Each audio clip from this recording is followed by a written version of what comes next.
E agora no Jornal Brasil Atual nós vamos conversar com o economista, professor da Universidade Federal do Rio de Janeiro, João Sixu. Muito bom dia, João. Bem-vindo aqui ao Jornal Brasil Atual mais uma vez. Alegria voltar a falar com você. Bom dia, ouvintes. A gente vai falar com o Sixu sobre a política monetária conduzida pelo Banco Central e as críticas que o presidente Lula vem cada vez mais tornando públicas, né? Na segunda-feira, Lula criticou duramente essa política praticada pelo Banco Central após a decisão do Copom de manter em 13,75% ao ano a taxa Selic. O Brasil é o país com a maior taxa de juros reais, ou seja, descontada a inflação, em todo o mundo, segundo um levantamento divulgado por agências de notícias do próprio mercado financeiro. O país se mantém na liderança desse ranking desde maio do ano passado. Aí o Lula disse o seguinte: é só ver o que a carta do Copom, o que foi a carta do Copom, para a gente saber que é uma vergonha esse aumento de juros e a explicação que eles deram para a sociedade brasileira. Sixu, como é que você avalia essa queda de braço que começa a ficar cada vez mais explícita entre o Executivo e o Comitê de Política Monetária, o Banco Central, que tem a sua autonomia? Como é que você está avaliando essa disputa? Olha, eu penso que é algo bem estranho. Estranho no seguinte sentido: Banco Central e o governo deveriam caminhar juntos. Afinal, o Banco Central deveria ser parte do governo. O que acontece é que nós temos aqui no Brasil uma estrutura que eu acho um tanto quanto inusitada. Não é incomum, ela é inusitada. É aquilo que é chamado de Banco Central Independente. Isso é algo bem estranho. Por que é estranho? Como é que pode uma parte do Estado brasileiro ser independente? Como é que pode uma parte do Estado brasileiro não conversar com a área de economia, com os ministérios de economia do governo? Nós temos que entender que, na verdade, todos os ministérios e órgãos de alto escalão do governo devem estar alinhados. Toda a área econômica do governo tem que estar alinhada com a área de justiça, com a área de direitos humanos e com o Banco Central. Tem essa arquitetura bastante estranha que leva à falta de eficiência, essa arquitetura de o Banco Central ser chamado de independente. Mas nós temos que pensar o seguinte: independente de quem? Porque todos esses diretores e presidentes de Banco Central que eu tenho visto de uns anos para cá, eles são todos ligados, ou já trabalharam, ou têm algum tipo de ligação com o sistema financeiro privado. Então, eles vão e voltam, né, para o sistema financeiro privado e para o Banco Central. Do Banco Central para o sistema financeiro privado. Que independência é essa? A independência do governo. Mas o Banco Central deveria ser independente do sistema privado. Ele foi capturado, o Banco Central, pelo sistema privado financeiro.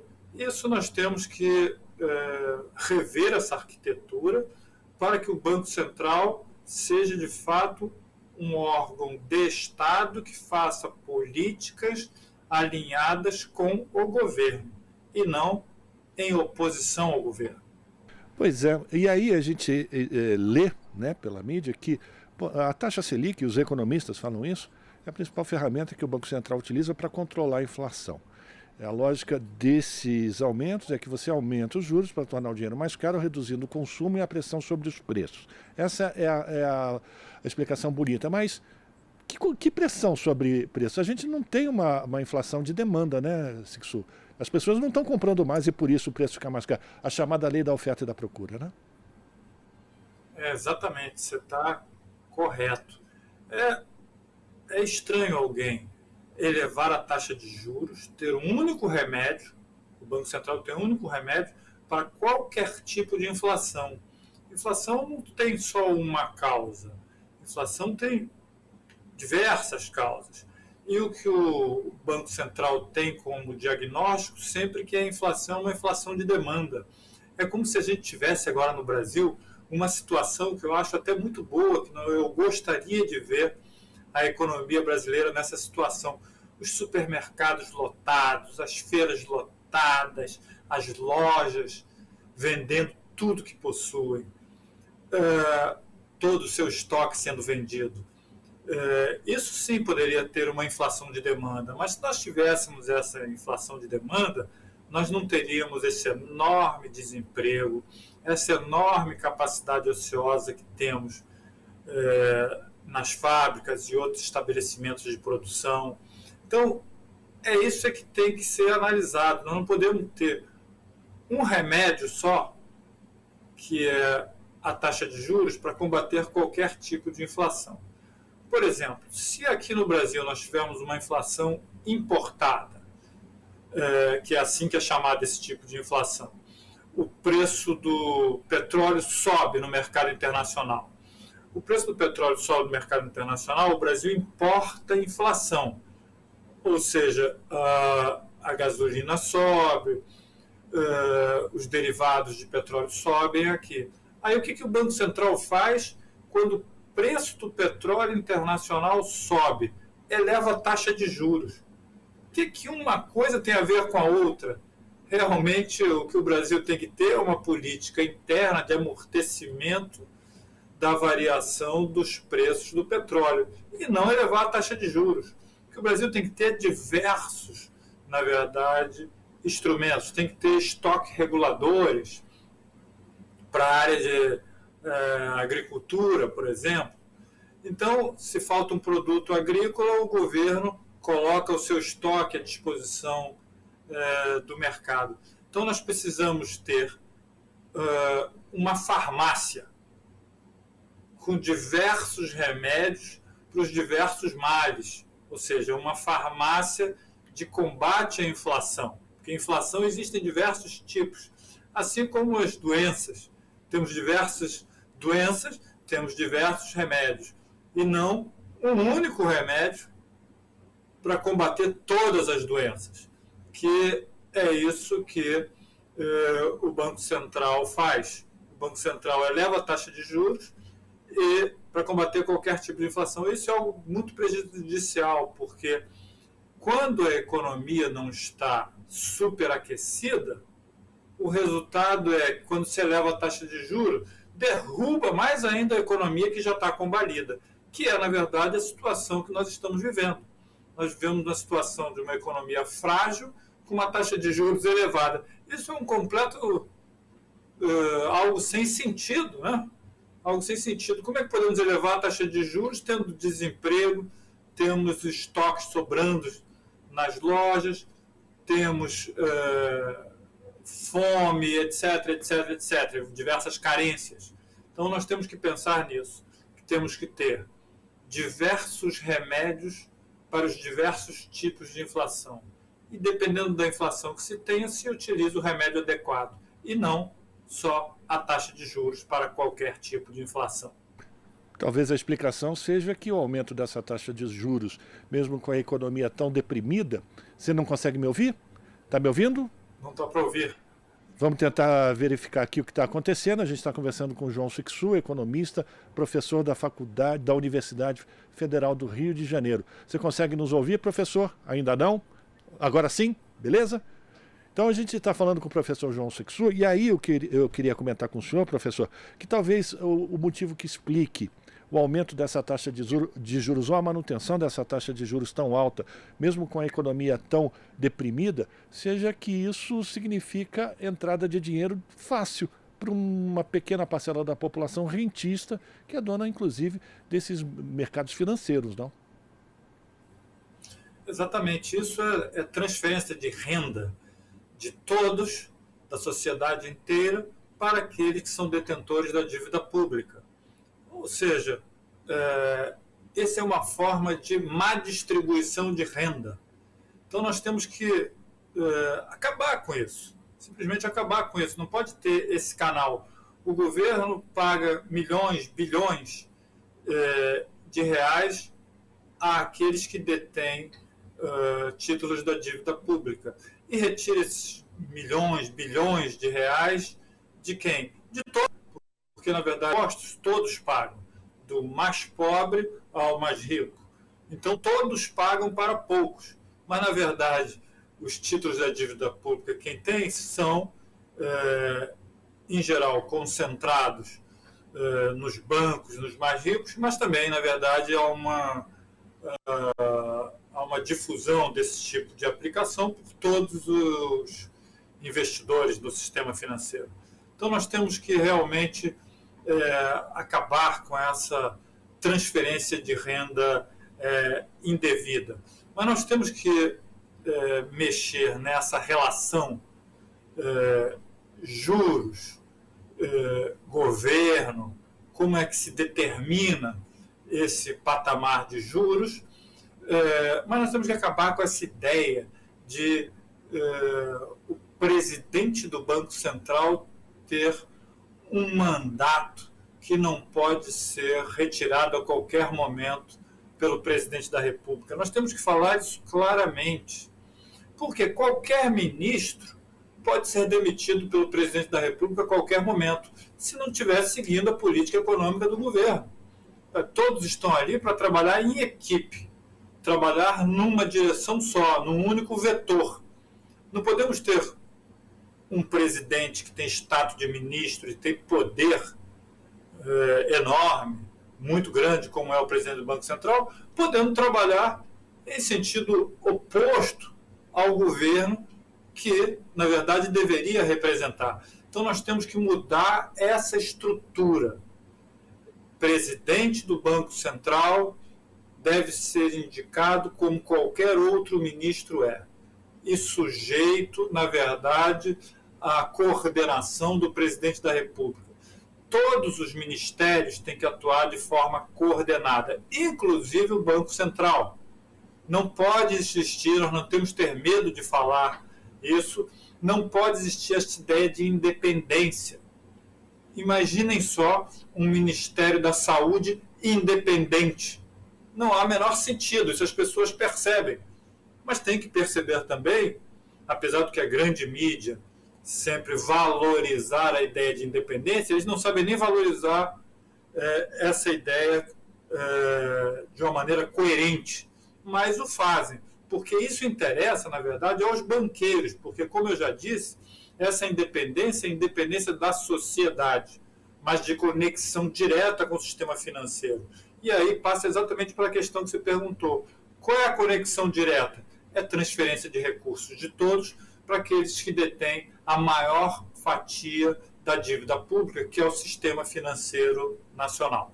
A gente está conversando com o professor João Sixu, economista, professor da Universidade Federal do Rio de Janeiro.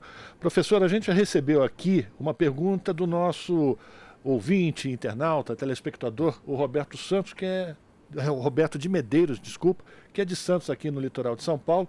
Ele pede para perguntar ao senhor se em outros países, o senhor conhece outros países onde o Banco Central é independente, que exemplo o senhor poderia dar? Pergunta do nosso companheiro Roberto de Medeiros. Olha,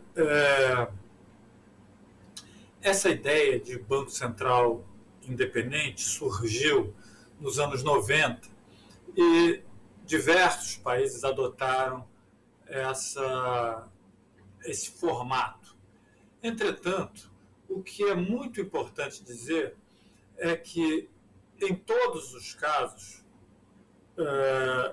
o que acontece é, na verdade, uma busca de coordenação entre o governo e o Banco Central. Está lá no papel a tal independência, esse formato institucional de separação, mas existe, na verdade, o diálogo, a conversa e a coordenação. Então, e que é isso que importa.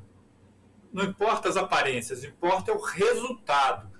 Se o governo está caminhando junto com o Banco Central. Aqui no Brasil, o que acontece é o seguinte, é que o Banco Central, para mostrar a sua independência, faz exatamente o quê? Se opõe abertamente e se opõe também nas medidas que adota ao governo. Então, eu diria o seguinte, que esse formato, embora errado, incorreto, ele surgiu dos anos 90 para cá e está em diversos países. Mas há muita conversa, coordenação entre as duas partes. Este jogo pesado de Banco Central contra o governo, isso tem sido uma característica recente, de um mês para cá, aqui no Brasil. Então, nós temos que, primeiro, melhorar e afinar o diálogo e a coordenação, para depois fazer a superação desse modelo do ponto de vista formal. Isto, conforme eu já disse, não há sentido, embora exista em diversos países. E vou dizer o seguinte, por que isso existe em diversos países? Porque, na verdade, o sistema financeiro foi ganhando força, muita força, não só no Brasil, mas no mundo inteiro, e ganhando força e tomando conta e influenciando decisivamente governos. Então, o que nós temos que fazer é colocar o sistema financeiro onde ele deve ser colocado. O sistema financeiro deve promover o financiamento do desenvolvimento e não fazer política, que é isso que o sistema financeiro faz e, portanto, inventaram essa ideia do Banco Central Independente. Isso daí não é nada, não foi nenhuma invenção de nenhum político genial, nada disso. Foi o sistema financeiro desenhou esse formato que ele poderia se apoderar dos bancos centrais e fez com que essa ideia fosse introduzida na política e nos governos. Então é isso que nós temos que superar. Nós temos que discutir abertamente que essa ideia é incorreta. Banco Central faz parte do Estado e se alinha com a política de cada governo. É assim que deve ser. Professor, para a gente terminar, nessa linha que o senhor acaba de apresentar para a gente, que o sistema financeiro deve financiar o sistema produtivo, enfim, como é que o senhor avalia a participação do BNDES, agora com a Aloysio Mercadante, e também dos bancos públicos, Banco do Brasil, Caixa Econômica Federal, BASA, enfim, Banco do Nordeste? Como é que o senhor avalia esses bancos que são públicos como indutores desse crescimento e de financiamento de fomento da produção? E se isso pode influenciar, inclusive, nos rumos do Banco Central? O que eu penso é o seguinte, o sistema financeiro brasileiro estatal é essencial. E ele é essencial e é invejado por diversos governantes e países mundo afora. Por quê? Veja bem, o que o sistema financeiro faz é algo que é racional do ponto de vista privado fazer, quando a economia vai mal, o que o sistema financeiro faz? O sistema financeiro eleva a taxa de juros e contém o crédito. Por quê? Quando uma economia vai mal, realizar empréstimos é algo muito arriscado para o sistema financeiro privado. Um banqueiro privado está absolutamente correto em emprestar menos e elevar a taxa de juros quando a economia vai mal. Por quê? Ele não vai realizar um negócio com expectativa de realização muito baixa. Ou seja, pode ser que ele não receba de volta o que ele emprestou. É exatamente aí que entra o sistema financeiro estatal.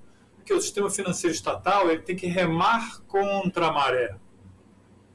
O que ele tem que fazer? Nesse momento onde há escassez de crédito, devido à racionalidade dos bancos do sistema financeiro privado, o que ele deve fazer? É nessa hora que ele tem que colocar crédito na economia para poder remar contra a maré. Se a economia vai mal, ele tem que levantar a economia, tem que jogar a economia para cima, abaixando a taxa de juros.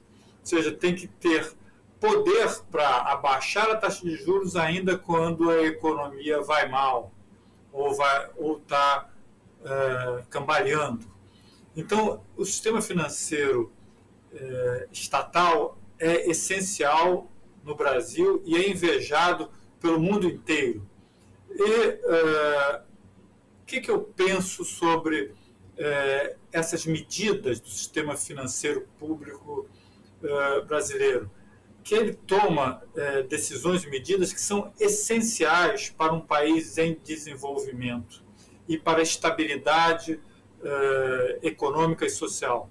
O sistema financeiro brasileiro estatal, por exemplo, financia Minha Casa Minha Vida, por exemplo, dá crédito para a agricultura, por exemplo, dá financiamento para o consumo de pequenos consumidores. E é isso que deve ser feito de forma permanente e, particularmente, nos momentos de recuo da economia, desaceleração da economia, deve ser incentivado. Então, é aí que deve entrar o BNDES, o Banco do Brasil, a Caixa e os bancos da Amazônia e Banco do Nordeste.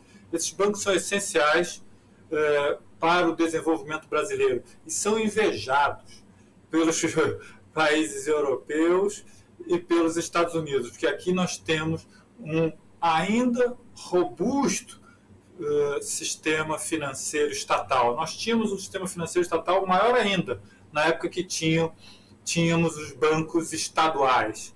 Mas os bancos estaduais foram todos privatizados, mas ainda temos um bom e eficiente sistema financeiro estatal. Quero agradecer aqui a participação do professor João Sixu, economista, professor da Universidade Federal do Rio de Janeiro, a UFRJ, falando sobre a disputa, esse braço de guerra cabo de guerra entre o presidente Lula e a política monetária conduzida pelo Banco Central, como elas estão sendo contraditórias, e o professor ajudando a gente a entender o que está acontecendo. Muito obrigado, viu, professor? Um forte abraço para o senhor. A gente continua em contato sempre com essas suas avaliações tão importantes. Muito obrigado mais uma vez. Bom dia a todos e a todas. Conversamos com João Sixu aqui no Jornal Brasil Atual. Estamos apresentando Jornal Brasil Atual. As notícias que os outros não dão.